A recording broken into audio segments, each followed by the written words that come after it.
Back in the day, especially in the 60s and the decades prior to that, movies had to face immense and sometimes absurd scrutiny, and the sci-fi movies were no exception. From multiple cuts to outright banning, the reasons were plenty, and even films like 2001: A Space Odyssey and Planet of the Apes had to suffer because of the same. And in this video, I'm going to explore the 12 most controversial 1960s sci-fi films that got banned, seized, or heavily censored. Of course, I'll not get into which parts were found objectionable, because this is primarily a list of movies that I'm suggesting you watch. But before I begin, please consider hitting those like and subscribe buttons. Those two small clicks from you will help us tremendously in bringing you more of these marvelous videos. And now, let's begin.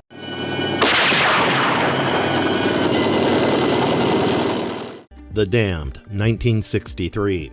Hammer Films made its name bathing castles in blood in the later years, but The Damned from 1963 is a different beast altogether. It's a black and white detour that sacrificed gothic vampires for a dark seaside version of nihilism and human emotions. Directed by Joseph Losey, an American exile blacklisted during the McCarthy era, this movie might be the bleakest thing Hammer ever financed, and that's saying something for a studio that built its empire on corpses and crypts. The story starts like a grimy British crime flick. Oliver Reed plays King, the swaggering leader of a teddy boy gang who uses his sister Joan as bait to lure and rob unsuspecting men.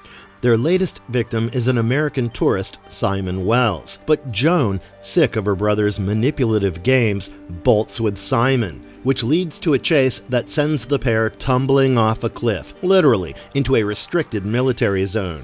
At the bottom, they discover a group of children locked away underground. The kids have never seen daylight or met another soul. They think Simon and Joan are their parents. There is a catch, of course. I mean, this being early 60s sci-fi, someone had to be radioactive. The children were born mutants, immune to radiation, but lethal to the touch, essentially humanity's post-nuclear successors waiting in quarantine. Losey treats the premise less like pulp and more like a moral puzzle. The horror doesn't come from the children, it's from the system that made them. The government scientists keep them imprisoned under protection, while the military quietly prepares for the end of the world. Losey's disinterest in traditional genre spectacle pays off here. There are no glowing mutants, no superpowers, just pale, curious kids desperate to touch a flower or feel sunlight before soldiers drag them back underground. It's haunting because it feels too human to be science fiction. Reed's volatile energy gives the film its menace, while the children's innocence gives it its heart. The cinematography, all wide coastal shots and lonely horizons, makes the English seaside look like a post-apocalyptic wasteland. By the time helicopters corner the survivors in the finale, you realize the damned aren't monsters, they're everyone caught between cruelty and survival. In the end, Hammer wanted horror. Losey gave them tragedy, and in doing so, he might have made one of the studio's most quietly devastating films, one that took 2 years and 10 minutes of cuts to be released in the US. Planet of the Apes, 1968. Before Star Wars turned space into a billion-dollar playground and Ridley Scott birthed a near 5-decade-old franchise, there was Planet of the Apes, a film that looked humanity square in the face and said, maybe we're the problem. Directed by Franklin J. Schaffner, this was the one that kickstarted a whole sci-fi empire, complete with 4 direct sequels, 2 TV shows, a remake, a reboot, and even a Marvel comic. Not bad for a movie about monkeys with guns. The story starts simple enough. A crew of astronauts crashes on what they think is an alien planet. Turns out it's the year 3978, and evolution has gone completely off script, and now apes run the world, and humans have been demoted to mute, naked livestock. Charlton Heston plays Captain George Taylor, a man so cynical he makes every line sound like it's been smoked through a cigar. He's eventually captured by 2 chimpanzee scientists, Cornelius and Zyra, who realize he can speak. This makes him both a miracle and a problem. especially for Dr. Zaius, the orangutan bureaucrat who sees Taylor's existence as heresy against the ape order. The genius here lies in how much weight Schaffner and writers Rod Serling and Michael Wilson give to what could have been B-movie nonsense.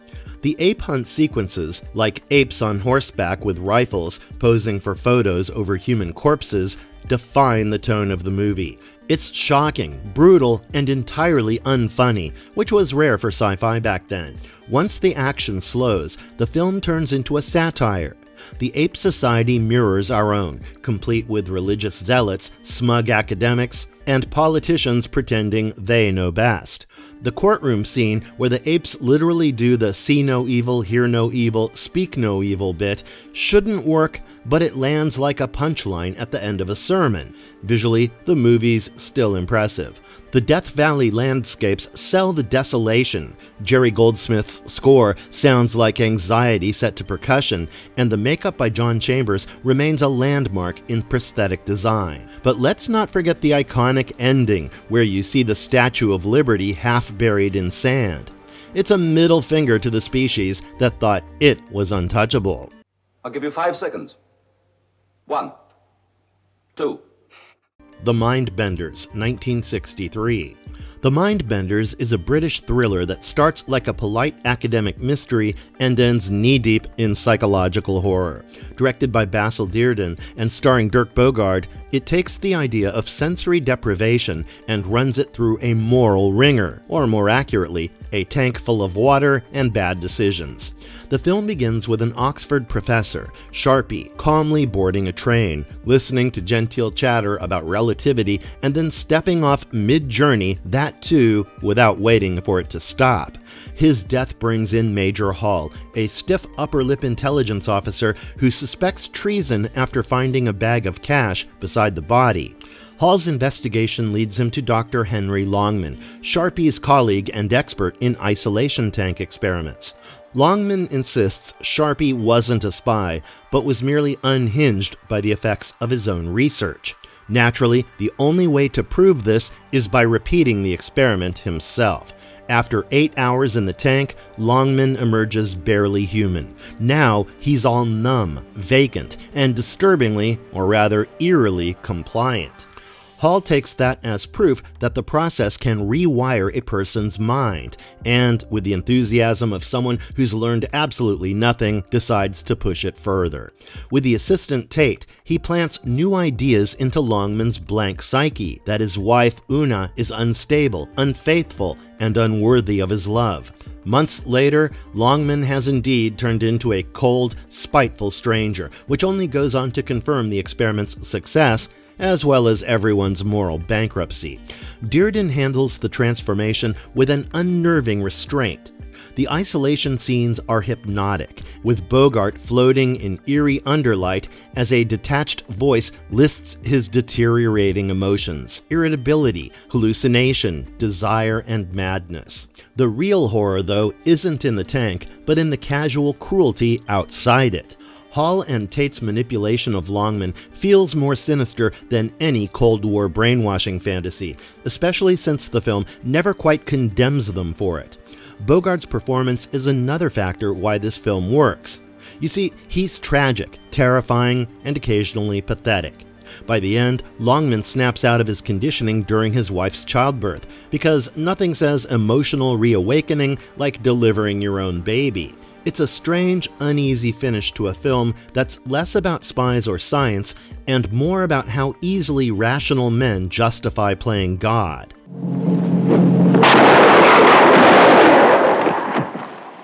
Panic in Year Zero, 1962. Panic in Year Zero from 1962 is what happens when the nuclear apocalypse meets middle-class pragmatism. Directed by and starring Ray Milland, it's the story of one man who takes the end of the world a little too well, like he's been rehearsing for it his entire life. Milland plays Harry Baldwin, a family man who sets off on a camping trip with his wife and kids just as Los Angeles turns into a mushroom cloud. Instead of panicking, Harry does what any self-respecting patriarch of the early 60s would do. He raids stores, robs a gun dealer, and decides that morality can wait until civilization becomes civilized again. It's basically the dawn of nuclear survivalism, shot through with Milland's uniquely joyless energy. The movie belongs to a stretch of Cold War cinema where mushroom clouds stopped being metaphors and started feeling like weekend forecasts. Films like On the Beach and The Day the Earth Caught Fire had already tackled post-nuke despair, but Panic in Year Zero stripped away the politics and went straight for bare-knuckle survival. Produced by American International Pictures, the same folks behind Roger Corman's Pulp Empire, it's one of their better budgeted projects and somehow bleaker for it. Milland's direction turns every moral choice into an ethical sinkhole. His character hoards supplies, punches out gas station owners, and orders his teenage son, Frankie Avalon, yes, that Frankie Avalon, to aim a gun at anyone who argues. When the family gets stopped by townsfolk trying to block refugees, Harry's solution is to shoot his way through.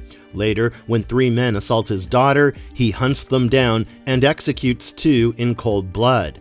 The movie never questions him, and instead, it quietly agrees that survival excuses everything. By the end, the family's apocalyptic road trip comes full circle with the arrival of the military, restoring the very order Harry spent the whole movie dismantling. It's a neat irony that the film doesn't seem to notice. Panic in Year Zero isn't subtle, but it's fascinating in how casually it reveals the darkness lurking behind family values. Milland doesn't save civilization, he just gives it a gun and a head start.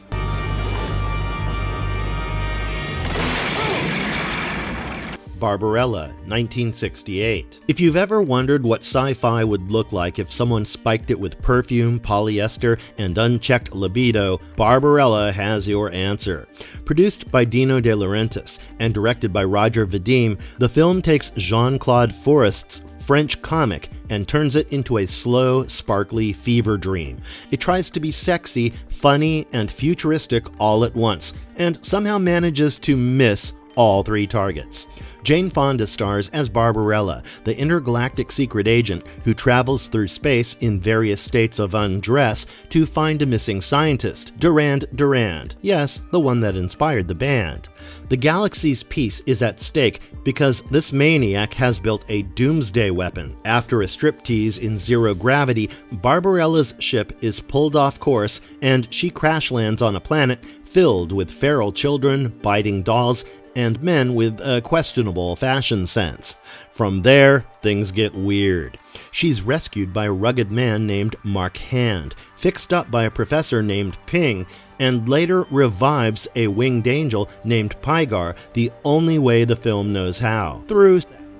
Together, they fly to the decadent city of Saugo, which literally feeds on sin through a sentient energy blob called the Mathmos. There's a queen, a half-baked revolution, and enough latex to make a modern costume designer faint.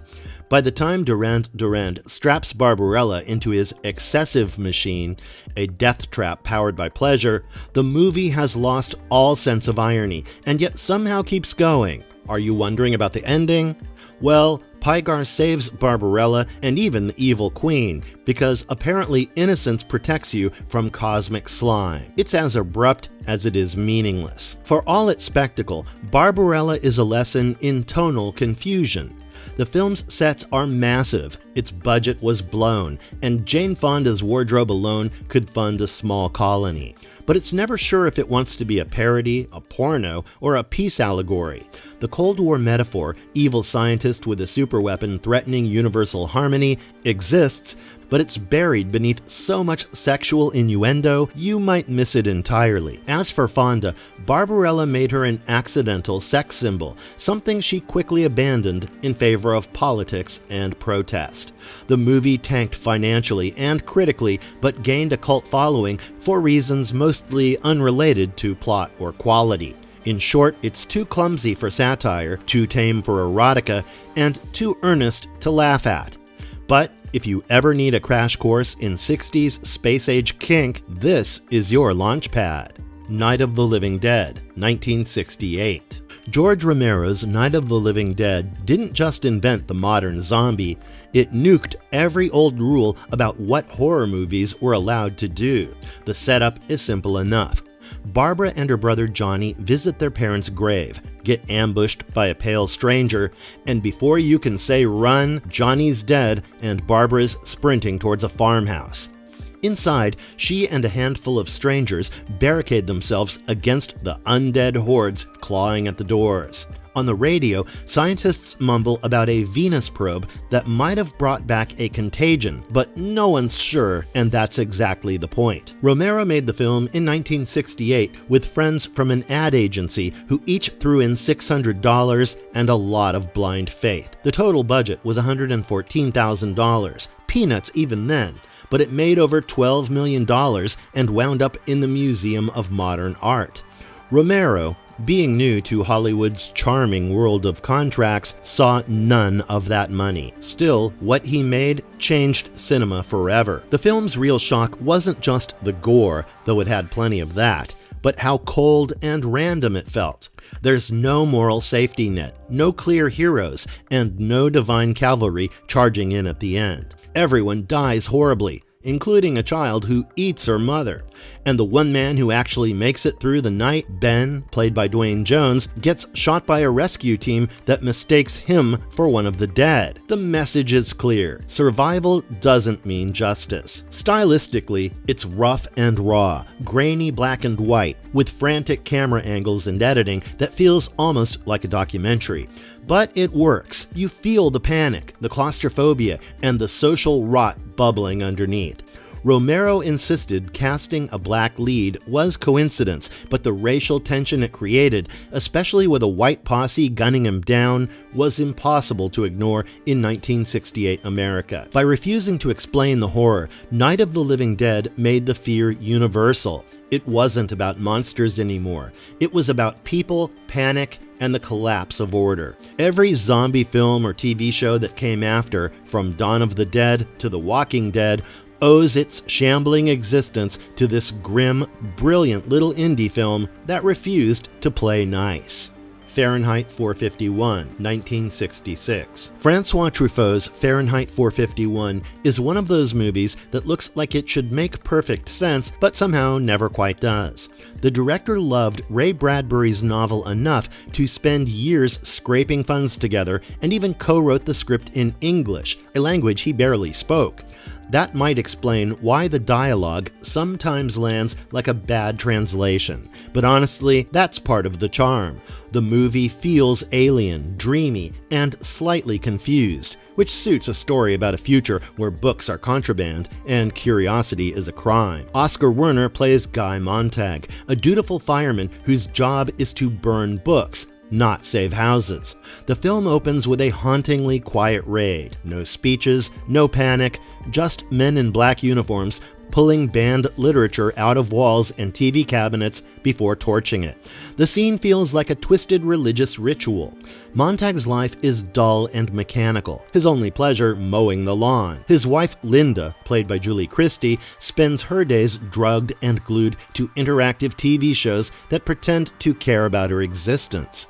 When a neighbor named Clarice, also played by Christie, casually asks Montag if he's happy, the question sticks like a splinter.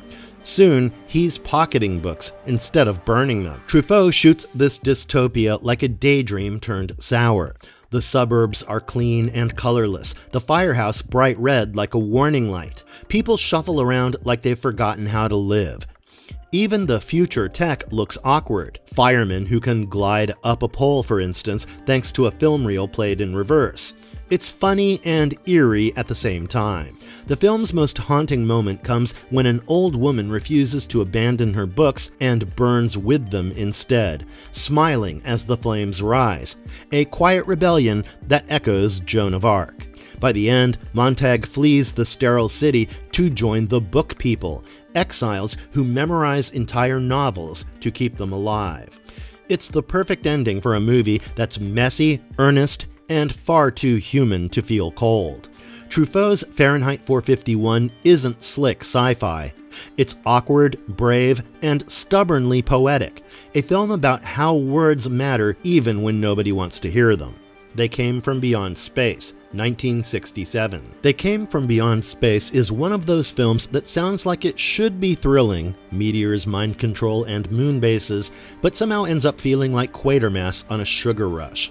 Directed by Freddie Francis and produced by Amicus, the studio that loved weird anthologies and stranger budgets, it's adapted from the novel The Gods Hate Kansas, and honestly, the title of the book might be the most dramatic thing about it. The film starts strong though. 9 meteors land in perfect V formation in a Cornish field, which is weird enough to bring in internal security man Richard Arden. He ropes in astronomer Curtis Temple, who would be ideal for the job if not for a metal plate in his skull, courtesy of a car accident caused by his need for speed. Since his doctor forbids travel, Temple's colleague Lee Mason heads to the crash site instead. Naturally, the investigation goes south fast. The meteors contain alien entities that possess anyone foolish enough to touch them, including Arden's entire team. Soon, the aliens start taking over the village, using government funds to secretly build a rocket base under the crash site, complete with a tunnel to the moon. Luckily, Temple's headplate blocks the aliens' control, making him the only man immune. With the help of electronics expert Farge and a kidnapped but still helpful Lee Mason, he builds a machine to fight the invaders and accidentally launches himself, Mason, and Farge to the moon. There, he meets the alien leader, played by the ever-reliable Michael Goff, who brings enough theatrical menace to make you forget how cheap everything looks. The film's biggest charm lies in its tone. It's a 1950s alien invasion plot reimagined through the lens of 1960s swagger, bright colors, jazz scores, and scientists who throw punches before running experiments. Curtis Temple feels less like a man of science and more like a pulp hero who wandered onto the wrong set. Meanwhile, Jennifer Jane's Lee Mason is refreshingly competent, more colleague than damsel, which was still rare for its time. Francis, a master cinematographer, bathes the whole thing in vivid, candy-colored light that makes even the bargain bin sets pop. It's silly, earnest, and oddly entertaining, a cosmic B-movie that's more fun than it has any right to be. Directed by Uldrich Lipsky, it follows Joseph, an upholsterer who gets accidentally launched into space while adjusting the commander's seat padding on a new rocket. By the time he's rescued by friendly aliens and sent back to Earth, 500 years have passed, and the future, as it turns out, has no patience for clueless tradesmen in work aprons. Joseph returns with an alien named Adam, a calm, polite emissary from the Blue Star, who wants to extend the hand of interplanetary friendship. Unfortunately, Earth has changed so much that Joseph can't even blend in at a furniture store. He poses as a genius from the past, aided by Adam, who helpfully turns invisible whenever the script demands. What follows is mostly Joseph bungling his way through a utopian society where money, war, and logic all seem to have vanished. The story clearly wants to say something profound about progress and human vanity, but the comedy leans on broad, soap-slick pratfalls, misunderstandings, and a hero so self-absorbed you start rooting for the future to reject him. The satire lands best when it touches consumerism. Joseph, discovering he can order anything from a futuristic console, promptly requests everything in the dictionary, from cars and mansions to a live giraffe. It's a brilliant little jab at human greed, and not so subtle reminder of how capitalism still haunted communist cinema, even under a socialist gloss. Where the writing falters, the visuals save face. Production designer Jan Zazvorka and costume designer Esther Krumbachova craft a retro-futurist playground of bubble cars, shiny jumpsuits, and push-button computers. Adam's classic big-headed alien look could have wandered off the outer limits, and the gleaming interiors feel caught between Utopia and IKEA showroom. It's not the sharpest satire ever made, but it's strangely endearing, a time capsule of 1960s optimism wrapped in Cold War irony. The jokes may have aged, but the image of a man lost in his own future still feels depressingly familiar. La Jetée, 1962. Chris Marker's La Jetée isn't so much a film as it is a memory pretending to be one. It runs under half an hour, contains barely a second of actual motion, and tells its story entirely through still photographs, haunting narration, and an unnerving choral score. Yet somehow it feels more cinematic than most films twice its length. Marker calls it a photo-roman, a photo novel, and that term fits perfectly. It's a film frozen in time, which is appropriate since that's exactly what it's about. The story takes place after a nuclear apocalypse. Paris lies in ruins, the Arc de Triomphe blown down, and the survivors live underground like rats, ruled by scientists conducting experiments that would make Joseph Mengele flinch. They're trying to send people through time, not with machines, but through the mind, to scavenge the past and future for food, energy, and hope. Their latest subject is a nameless man, Davos Hanich, chosen because of one vivid childhood memory, a woman's face on the Orly jetty, and the faint recollection of a man dying before her eyes. Through sheer force of memory, he begins to travel back in time and meets the woman again. They fall into a melancholy kind of love, neither sure if the other truly exists. When the scientists push him further into the future, he meets strange, disembodied beings who give him the means to save humanity, though, naturally, his own people plan to kill him once he's done his part. The ending, which I won't spoil, ties everything back to that childhood memory in a loop so cruel and elegant it hurts to think about. Marker's choice to use still images turns every frame into a photograph of consciousness. The only time motion enters, a brief shot of the woman blinking awake, is startling, almost sacred. It's the moment the past literally comes alive. The film obsesses over eyes, vision, and the fragility of perception, what we see, what we remember, and how both can betray us. La Jetée is bleak, philosophical, and strangely romantic.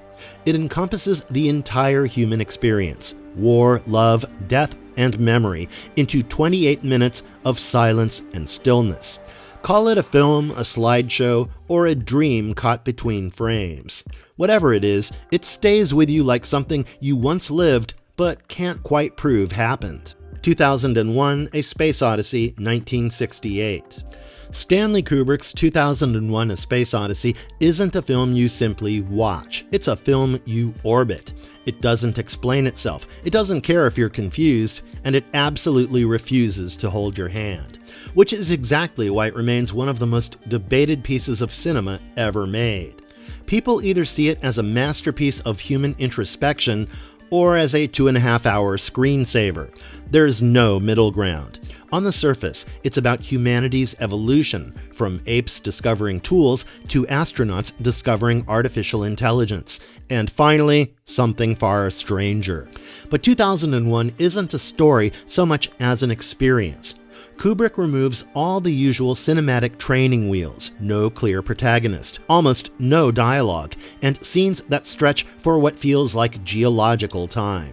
The pace forces you to stop waiting for the plot and start paying attention to the ideas, the birth of intelligence, the loneliness of progress, and how technology mirrors us a little too well. The film's soundscape does half the storytelling. Classical music swells where dialogue would normally be, turning space travel into a ballet and silence into a kind of terror. The lack of human chatter makes every note and every breath from HAL 9000 feel monumental. Change the score and the whole thing collapses. Kubrick knew that the grandeur of Strauss and the unease of Ligeti would do more emotional heavy lifting than any monologue about mankind's destiny ever could. Visually, the film is almost arrogant in its perfection. Every shot, whether of a bone tossed into the sky or a spacecraft drifting in orbit, feels calculated down to the atom.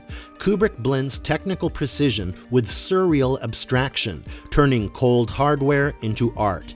Even the experimental camera work feels deliberate, as if the universe itself were directing the lens. In the end, 2001 is less about answers and more about awe. It's science fiction that behaves like philosophy, frustrating, hypnotic, and ultimately rewarding if you let it take you apart. It's cinema stripped of small talk, demanding that you think, or at least admit you don't understand half of what you've seen, which, let's face it, is the whole point.